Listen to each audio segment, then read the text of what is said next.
కృష్ణలంక వ్యవహారం సాయికృష్ణ తల్లి విజయలక్ష్మి చేసినటువంటి ఆమె ఆవేదన ఆక్రందన, ఆమె కొన్ని తీవ్రమైనటువంటి వ్యాఖ్యలు చేశారు. నా కొడుకు బూడిదైనా అప్పగించినట్టు మరోసారి ఆమె కన్నీళ్ళ పర్యంతమైన పరిస్థితి. ఈ నేపథ్యంలో ఆమె ఇంకాస్త ఎమోషనల్ అయి నాకు న్యాయం జరగకపోతే పోలీస్ స్టేషన్ ముందే నేను కిరోసిన్ పోసుకుని ఆత్మహత్య చేసుకుంటాను. చాలా తీవ్రమైనటువంటి వ్యాఖ్యలు ఇవి. ఎలా పరిగణించారు ఈ వ్యాఖ్యల్ని? అంటే ఏం జరుగుతోంది? ఎందుకంటే గతంలో ఇదే విజయలక్ష్మి చంద్రబాబు నాయుడు కలిసిన తర్వాత న్యాయం జరిగింది అని చెప్పారు. ఇప్పుడు న్యాయం జరగకపోతే ఆత్మహత్య చేసుకుంటానంటున్నారు. సార్, ఇక్కడ నాకు అర్థం కాని విషయం ఏంటంటే, ఆవిడ కలిసింది చంద్రబాబు గారిని, ఆవిడకి హామీ ఇచ్చింది చంద్రబాబు గారు, ఆమెని పొగిడిందో లేకపోతే ఆమె ఎవరినైతే పొగిడిందో నాకు న్యాయం జరిగిపోయింది అనేది చంద్రబాబు గారు. హోంశాఖ ఆయన అండర్ కంట్రోల్లో ఉంటది. డిప్యూటీ సీఎం గారు పంచాయతీ శాఖలో చూసుకోవాలి. ఆయనకు అధికారాలు ఉండవు. ఆయన ఒక రాజ్యాంగబద్ధ పదవి కాదు. కానీ ఎందుకు మధ్యలో దూరుతున్నారో నాకైతే అర్థం కావట్లేదు. ఎందుకు మనకు సంబంధం లేని విషయాల్లో మనం దూరి వాళ్ళతో 4 మాటలని వాళ్ళతో 40 మాటలు అనిపించుకోవడం ఎందుకో నాకు అర్థం కాల. ఎందుకంటే అతను మంచోడా చెడ్డోడా అని పబ్లిక్ గా మనం ఏమన్నా అడిగావా?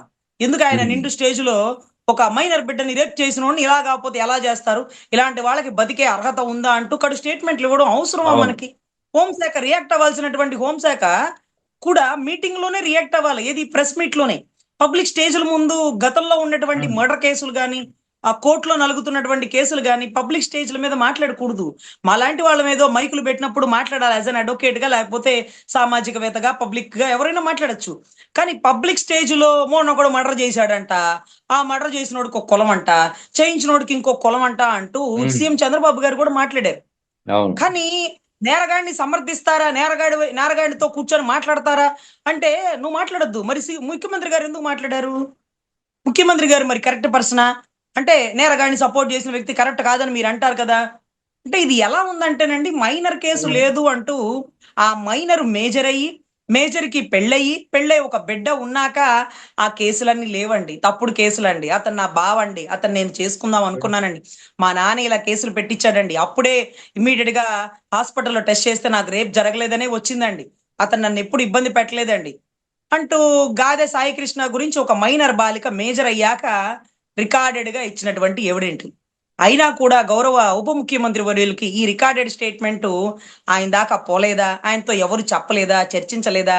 దీని గురించి పబ్లిక్ మీటింగ్ లో ఇలాంటి వాడా అని మాట్లాడుతుంటే ఆ కుటుంబ సభ్యుల భావోద్వేగం ఎలా ఉందంటే, అబ్బబ్బబ్బా, నమ్ముకొని కాపని ఓటేసినామే, ఈ రోజు చనిపోయిన వ్యక్తి చనిపోయాడు కదా అని 4 మాటలు అంటున్నారు.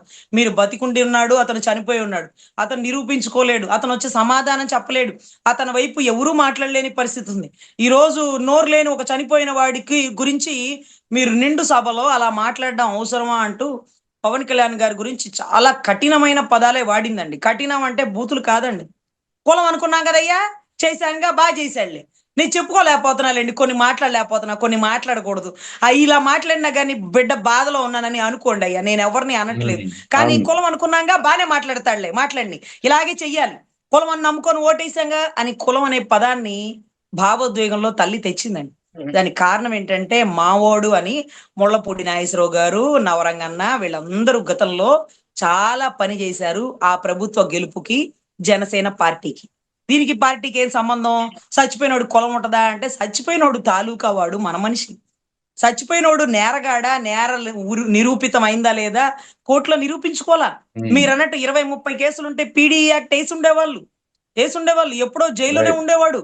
మార్కాపురంలో మారు మనసు పొంది ఏదో పనులు చేసుకుంటున్నాడు అప్పటికప్పుడు తీసుకొచ్చి, పోనీ మార్కాపురంలో ఏమైనా ఘటన జరిగిందా? అతను అక్కడ పని చేస్తుండగా అతను ఏమైనా అక్కడ విధ్వంసాలు చేసినాడా?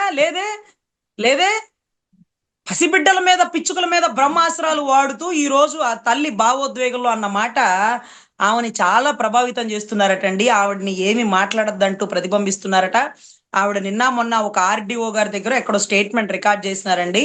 రికార్డ్ చేసినప్పుడు ఆయన మండల మెజిస్ట్రేట్ లాంటి వ్యక్తి అనమాట, అక్కడ ఒక జడ్జి స్థానంలో ఉన్నాడు.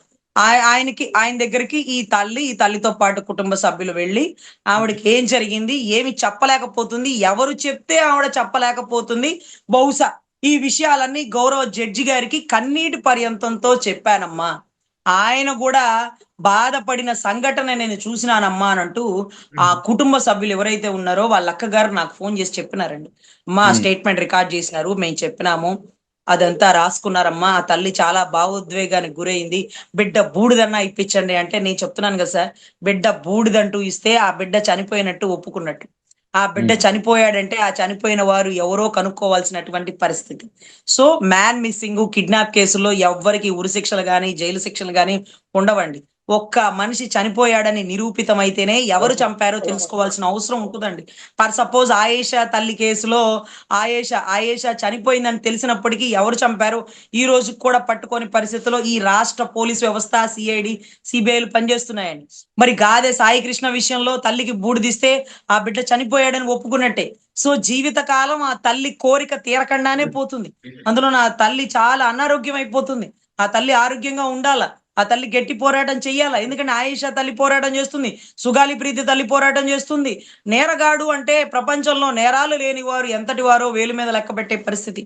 90 కేసులున్న చింతమనేని ప్రభాకర్ గారిని ఆయనే గతంలో దుర్భాషలాడాడు ఒక ఎంఆర్ఓని, నువ్వు అలా చేస్తావా అలా అంటావా అని. కానీ కర్మ కాకపోతే ఆయన్నే పరిపాలనలో ప్రచారం చేసి ఇతన్ని గెలిపించండి, నా మనిషిగా చూడండి అంటే, అరే రే ఆ రోజు నువ్వు అతనే కదా అనింది.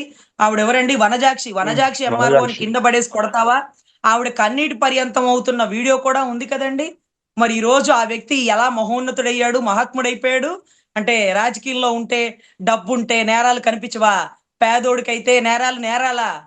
సో పెద్దోడికి ఒక న్యాయం, పేదోడికి ఒక న్యాయం. బాబాసాహెబ్ అంబేద్కర్ గారు రాజ్యాంగంలో రాయలేదండి. దౌర్భాగ్యం ఏంటంటే ఇంప్లిమెంట్ చేసేవాళ్ళు రాజకీయ నాయకులు అవడం వల్ల ఈ మనిషికి ఒక చట్టం, ఆ మనిషిని అయితే అరెస్ట్ చేసేయండి.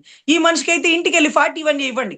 హర్నిష్ Kumar guidelines, Harnish Kumar versus state of Bihar 2014 చట్టాలన్నీ అక్కడ ఇంప్లిమెంట్ చేయండి, ఇక్కడ కాదండి అని అడిగే పరిస్థితి అయితే నెలకొనిందండి.